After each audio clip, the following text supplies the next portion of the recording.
Kalau kita lihat dari program-programnya Pak Anies ya Pak, ini menarik gitu. Apalagi audiens kita ini kan banyak pengusaha, UMKM, desain, agensi, macam-macam. Jakarta adalah isinya UMKM. Ya. Kalau bicara tentang proporsi pelaku, Oke. maka bisa kita bilang 98% adalah ekonomi mikro. Jakarta. Kecil. Iya, Jakarta. Bukan di kota-kota kecil. second city gitu ya? Enggak, ya Jakarta itu kelihatan yang gede, tapi angkanya secara jumlah. Tapi secara penguasaan sumber ekonomi, nah yang 2% lebih gede. Oke. Meraksasa mereka. Ya. Kalau dari sisi jumlah pelaku, karena itu kita harus memberikan kesempatan. Prinsip yang saya sampaikan kepada semua adalah kita tidak boleh memusuhi yang besar.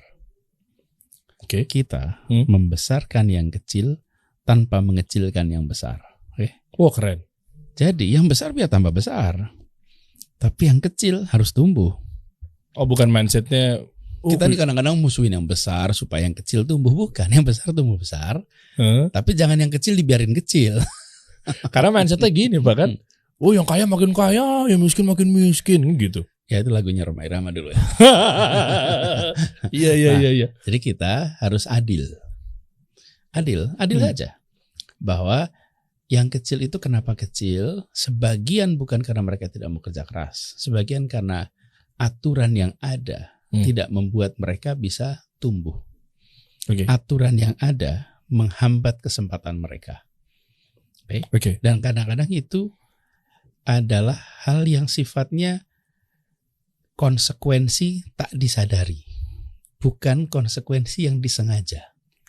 Nah, yang memimpin harus memperhitungkan konsekuensi yang disadari dan konsekuensi yang tidak disadari. Harus. Oke, contohnya? Gini, waktu saya mulai bertugas, waktu itu ada kebijakan melarang motor masuk Jalan Sudirman dan Jalan Tamrin. Ingat ya? Ingat. Siapa takut hilang? Iya. Kenapa itu? Ya, untuk alasannya macam-macam lah. Oke, tapi saya ngomong implikasinya aja. Oke. Apa implikasinya ketika motor tidak boleh masuk ke dua jalan itu? Waduh. Maka produk mikro UMKM nggak bisa diantar ke dua tempat itu pakai motor. Oh iya. Oke. Ini contoh. Ilustrasi nyata nih, sebagai konsekuensi yang tidak diduga, tidak dipikirkan. Oke. Yang kecil nggak bisa gede,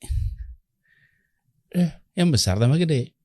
Sekarang bayangkan dalam satu hari di Jalan Jenderal Sudirman ada pengantaran waktu itu, apalagi sekarang waktu itu 500.000 pengantaran per hari.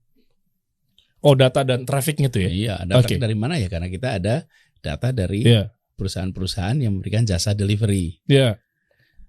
Mereka tuh pengantaran dengan motor itu 500.000 kali per hari. Bayangkan dalam satu bulan 1,5 juta pengantaran. Apa yang diantar? Makan siang, snack, kue, makan malam, pesanan-pesanan segala macam tuh yang pada kerja di sekitar situ. Kemudian pesan alat tulis, pesan macam-macam tuh.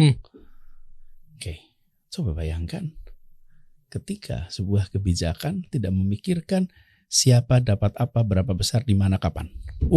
Selesai. Nah, ini harus kita pikirkan. Jadi ketika kita mengatakan UMKM itu harus dipikirkan, maka bukan cuma soal UMKM-nya saja, tapi kebijakan-kebijakan lain yang punya implikasi kepada UMKM.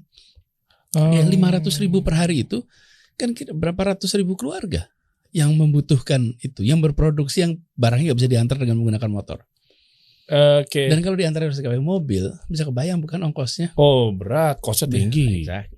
Exactly. Jadi waktu itu kita cabut aturan itu dan tidak boleh, sehingga motor boleh tetap ke Jalan Sudirman, motor boleh ke Jalan Tamrin. Supaya apa? Supaya yang kecil jadi besar. Tanpa mengecilkan yang besar.